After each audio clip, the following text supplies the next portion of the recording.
It almost never happens that a player becomes the league MVP in the same year they win the Defensive Player of the Year award, and it appears likely we'll have that this year. And you'd think that a player that magnificent would be the focal point of any offensive attack. And after all, Giannis did lead the Bucks in scoring and assists while spearheading a historically great number 1 defense. But are these accolades just regular season awards? Does something happen so profoundly in the playoffs that his role in the team suddenly changes? With only 12 field goal attempts and no real presence down the stretch of a key playoff game, it's time to look at what happened and why Giannis might not be able to be the player the Bucks need.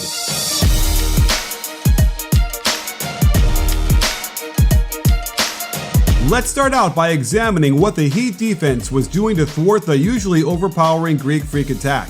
Their biggest concern is in transition, where Giannis can use his ridiculously long strides to bully and euro his way for easy scores. Notice how the Heat present a 3-man wall, willing to give up open jumpers to great shooters as Giannis finds Korver for the triple. Again, as he brings it down the right side, Kendrick Nunn to his right and Andre Iguodala to his left, flanking Bam Adebayo. Giannis goes to work, but Bam does a good job of flattening him out on the drive, and Giannis doesn't really have a left-handed shot from this position. Plus, 4 defenders are surrounding him, so he has to give it up to George Hill, who promptly steps out of bounds. And in the fourth quarter, he seemed to lose some patience and tried to burst through the wall single-handedly, but Iguodala's hands are just too fast for that. But this wall wasn't just formed in transition. On the reversal, they've got a 3-man phalanx set up in front, willing to give up an open look from the corner, and Giannis makes the right play to get the assist. When the Heat can get into this 3-man formation, there's nowhere for him to go, as Kyle Korver pops to the wing for the handoff into shot.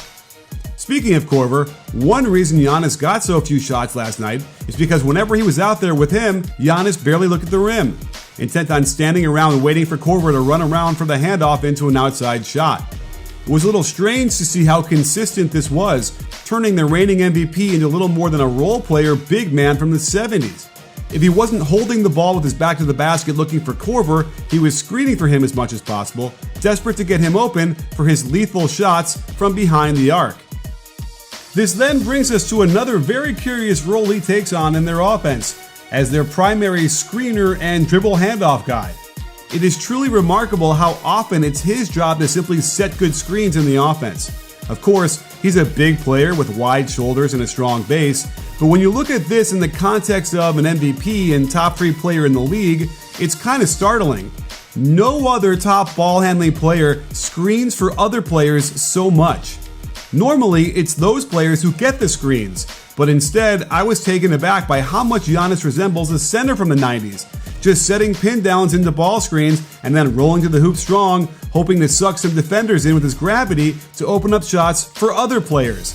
The problem is, the Bucks don't really have anyone else that is elite at creating off the dribble, so they're taking their best on-ball threat and relegating him to spectator, as the defense can easily jump into some of these passing lanes and deny him the ball back. Or he'll just watch his teammates try to generate something on their own, but good luck with that. I'm not sure there's a lot Giannis' teammates can do to suddenly get better at creating shots for themselves. The one thing that always helps is trimming hair below the waist. If you let that area overheat, moisture occurs, and that's the first step in losing control of your balls. That's precisely why you need Manscaped and their all-new Lawnmower 3.0. This thing is rechargeable, waterproof for the shower, it's got a built-in LED light to guide you through the less lit parts, and best of all, if you act now, you'll save 20% off your order. Check out the Perfect Package 3.0 Essential Kit. Did I mention how important it is to keep your balls fresh? You want them to go in the basket, don't you? Use my code BREAKDOWN20 to save 20%, and I'll even score you 2 free gifts: the Shed travel bag and a pair of anti-chafing briefs, so that your crossovers will cross over pain-free. Click on the link below, use code BREAKDOWN20, and you'll instantly find out why the defensive personnel in the Heat are uniquely qualified to guard Giannis, with no fewer than 4 players that can all battle him. In Bam Adebayo, they've got a mobile big man who quite honestly doesn't need as much help as the Heat are giving him. Spoelstra should at least see if they can get by on more possessions of one-on-one defense, since he's big enough to keep the Greek Freak out of the lane and dare him to shoot from deep.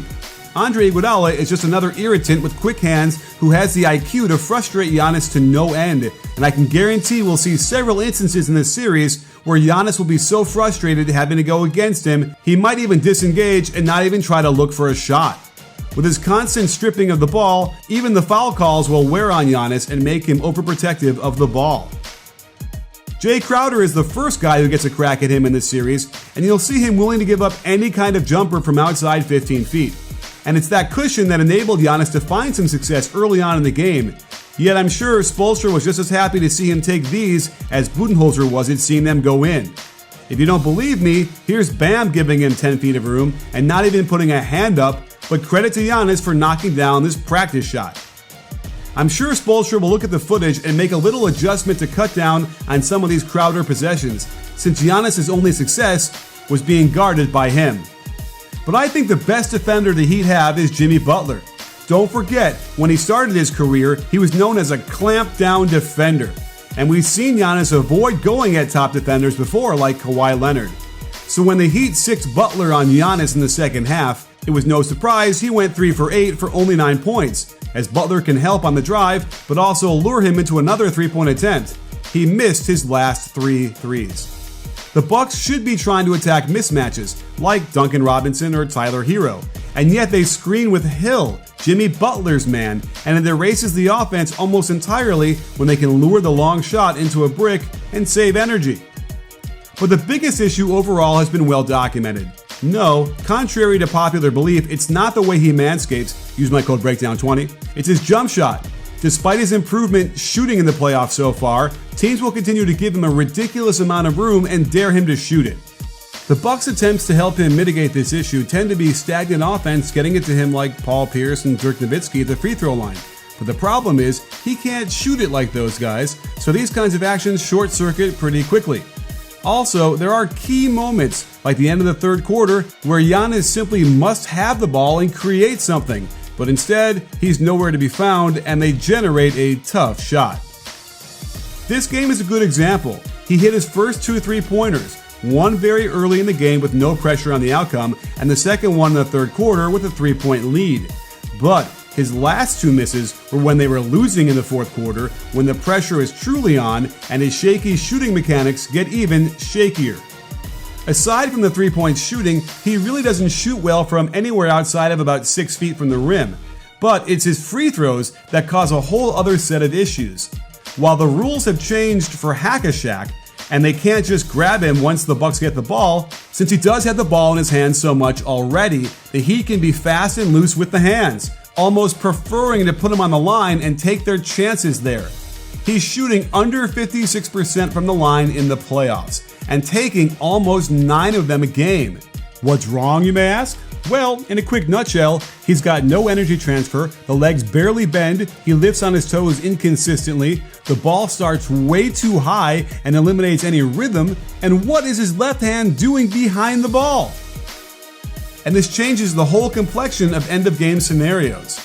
Will they be afraid to put the ball in his hands in the last minute and say, go get us a bucket, for fear the Heat simply putting him on the line?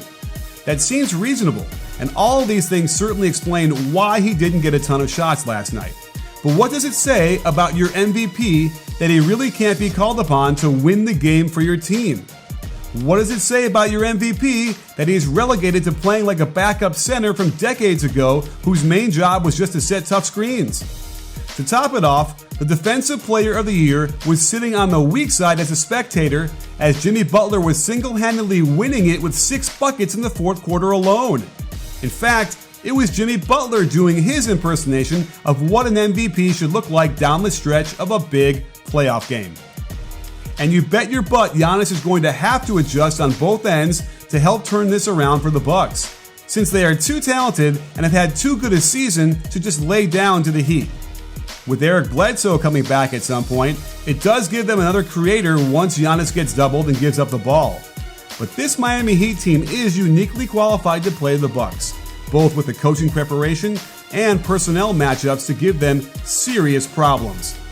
And if Mike Budenholzer doesn't figure something out soon, they could get bounced in the second round. If you like this video, click the thumbs up button and leave a comment. And don't forget to subscribe for more playoff breakdowns coming up. We'll have at least one a day during the postseason, so turn on those notifications so you can be alerted right away. You in?